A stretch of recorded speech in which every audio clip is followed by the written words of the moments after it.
एक आर्टिकल है आपके संविधान में 300 समथिंग कुछ है,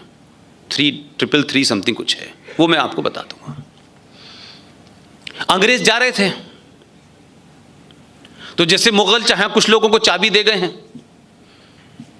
कि उनकी प्रॉपर्टी वक्फ प्रॉपर्टी में आएगी, तो ये वक्फ प्रॉपर्टी के नाम पे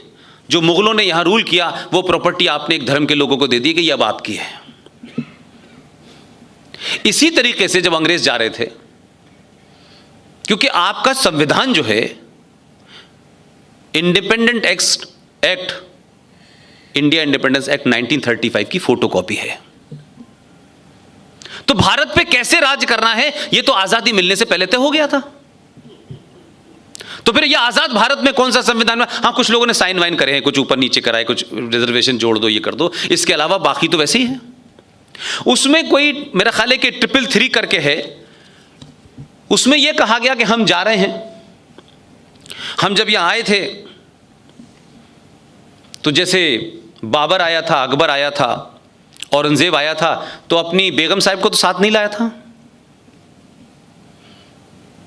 ऐसी बहुत सारे अंग्रेज भी आए थे।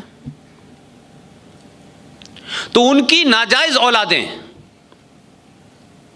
मैं ये शब्द इसलिए इस्तेमाल कर रहा हूं ताकि कोई कंफ्यूजन ना रहे, क्योंकि इसमें जैसे ही मैं सेकुलरिज्म का मुलम्मा चढ़ाऊंगा तो आधे आप कंफ्यूज हो जाएंगे। वो यहां रहे,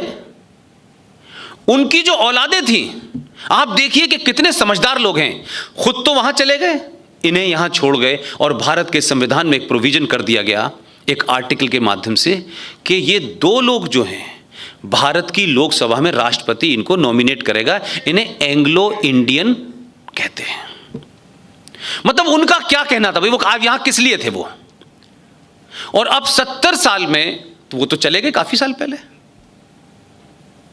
फैमिली प्लानिंग का भी बीच में काफी दौर चला, लेकिन अब तो वो मिल नहीं रहे ढूंढे से, एंग्लो इंडियन कहां हैं, ढूंढना पड़ता है उन्हें। लेकिन क्योंकि वो प्रोविजन हो गया है संविधान में, तो चला रहा है कि दो लोग लोकसभा के अंदर राष्ट्रपति नॉमिनेट करेगा, क्योंकि वो एंग्लो इंडियन है, उनके रिप्रेजेंटेटिव है, आज तक पीछा नहीं छोड़ा उन्होंने। लेकिन हमने ये सवाल नहीं पूछा भाई अब कौन है ये, अरे हमारे देश में तो बहुत सारी ऐसी जातियां हैं कि जो कि अपना रिप्रेजेंटेटिव चुन के नहीं भेज पाती हैं, उनको नॉमिनेट करने की चिंता नहीं हमारे यहां, उस पर सवाल नहीं किसी ने उठाया। इसमें सब लोग एक साथ हैं। ये सवाल उठाते ही कुछ लोग हम जैसों को कहेंगे ये जो है ये राइट विंगर है,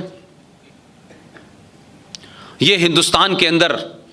डिवाइड की बात करते हैं, ये इस्लाम के खिलाफ है, ये मुसलमान के खिलाफ है। चलिए साहब हमने ये भी मान ले,